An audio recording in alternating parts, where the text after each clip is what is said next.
Tevach. So I'll tell you, Maisa, one of the great Chassidish Rebbes, one of the most mysterious ones, was the Rebbe Rabunim from Shischa. The Rebbe Rabunim, he eventually became one of the greatest Rebbes of the generation, but he didn't start off in the normal way that will lead to being a Rebbe. He started off as a businessman. He started off as someone that, wore more modern clothing, and he was involved in business, and he would travel a lot throughout Europe in order for his business, for the purpose of his businesses. And at some point when sort of he was raised to the position of being a Rebbe, it was something that was a little bit funny to a lot of the Chassidim, like, this person who didn't seem to have the pedigree of being a Rebbe and a Tzaddik like that. But he was one of the greatest Rebbes of all time. And it was very, very clear, and it became clear, that all of his efforts and all of his travels for the purposes of business, behind the scenes, even at the time, he was really involved in trying to help neshamas. And whenever he had a business venture and he would meet new people and so on, it was always with the mindset and the eyes of, where's a yid, and what could I do to help this yid? What could I do to inspire him to do tshuva? It was never, the business was always secondary. He was successful at it, but it was always secondary to him. It was always about trying to help yidden. So the Maisa goes that Rabuna from Shischa once said that there were 3 times in his life that he davened for something, and he was immediately answered. 3 times. Now, he didn't share all 3 times. Rabbunim only shared 2 out of the 3. So that's all we know, 2 out of the 3. What were the 2 stories that Rabbunim davened and was answered right away?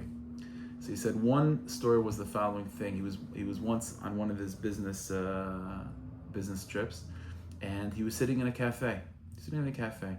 And the business person that he was having a meeting with was someone that was not as religious. But again, like I said, Rabbunim was always trying to be makar of people. So he's sitting by the business meeting, and he has a cup of coffee, and his business associate also orders a cup of coffee. So his business associate orders a cup of coffee with milk and sugar, the usual cup of coffee. Rabbunim, he asked for the cup of coffee, he wants to take it black, no milk. So fine, that's what he does. He's drinking a black cup of coffee. So during the conversation, the other businessman asks Rabbunim, he says, I understand, we've met before, and you drank coffee with milk and sugar. Why all of a sudden now are you drinking straight? So Rabbunim took the opportunity to talk to him about the halachas of Chalav Yisrael, right? So he says the halacha is that going to a non-Jewish or not religious establishment, and there's no mashgiach, there's no nothing. I can't trust that the milk is from a cow. Chazal instituted this halacha that without proper hashgacha, you can't just trust the fact that they say it's from a cow. It could be from a non-kosher animal. That's why I can't drink the milk. So this person, it was a yid, it just wasn't so from. This yid starts laughing. He says, "You're telling me you really think that there's a possibility that the milk over here is not from a cow? What do you think? They have rabbits over there? They're using rabbit milk? What? Of course it's from a cow. What's the concern?" So Rabbunim, at that moment, in his mind, daven to Hashem, said, "Rebbeinu Shalom, I have such an opportunity to Mekadosh Hashem right now. Please let it be revealed in a very open and clear way. How Chazal, when they made their rule of Chalav Yisrael, it's for good reason."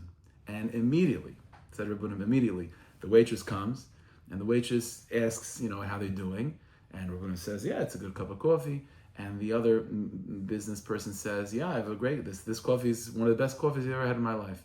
And the waitress says, "You know why it's such a good coffee? Maybe it's for the following reason. Because today, instead of using cow milk, we decided to use camel milk. And so camel milk is thick and it's very delicious. Maybe that's why the coffee is so good." So Rabbunim said, "Oh, Gevaldik. You see, Chazal knew what they're talking about. And you assume it's cow, but it wasn't cow, it was actually camel." That was the first time Rabbunim's tefillos were answered immediately. What was the second time? So the second time was another one of his business adventures. He happened to, he was dealing with a few young businessmen, and there was one particular young man involved in the business that when Rabbunim saw him, he sensed on him that this kid has a big neshama. But again, the kid's lost. But he wanted to be makar of him. Now, throughout his interactions with this young man, it became clear that this young man is very into cards. He's very into cards, very into poker and games like that. Now, Rabbunim understood, and this is something that he did all the time, that he found an in.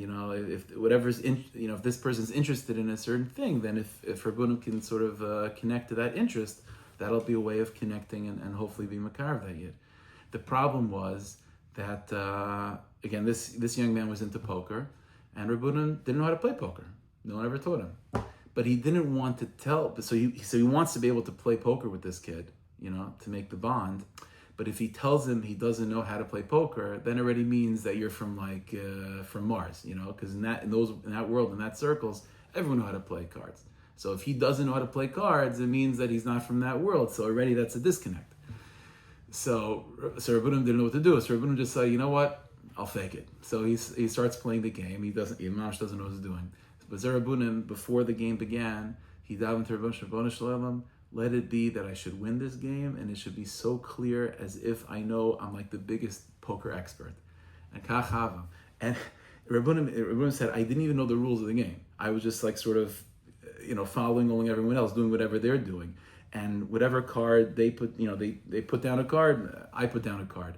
And lo and behold, every single card that I put out, or every single hand that I had, all of a sudden, I didn't even know why, but all of a sudden everyone's like, oh my gosh, he wins again. And I didn't even know that if I won. The only reason why I knew that I won was because everyone else put their hands up and didn't take the money from the pile. So I guess it means that it's my turn to take the money from the pile. And this happened again and again and again during that poker session.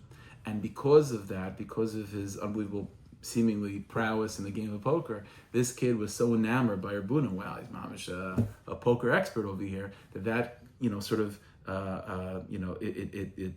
melted the ice between the two of them, and Rabbunim was able to be mashpia on him and bring him back to Yiddishkeit.